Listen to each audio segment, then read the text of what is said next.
সবচেয়ে জনপ্রিয় নেতা তারেক রহমান। ইনশাল্লাহ অল্প কিছুক্ষণের মধ্যেই আমাদের মাঝে উপস্থিত হবেন এবং এই মঞ্চে আপনাদের উদ্দেশ্যে বক্তব্য রাখবেন।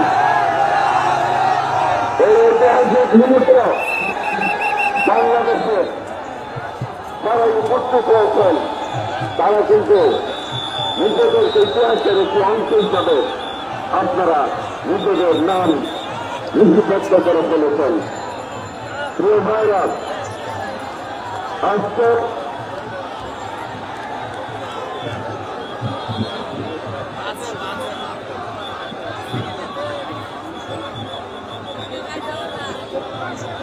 প্রিয় ভাইরা, ভলেন্টিয়ার বাইরে দৃষ্টি আকর্ষণ করছি।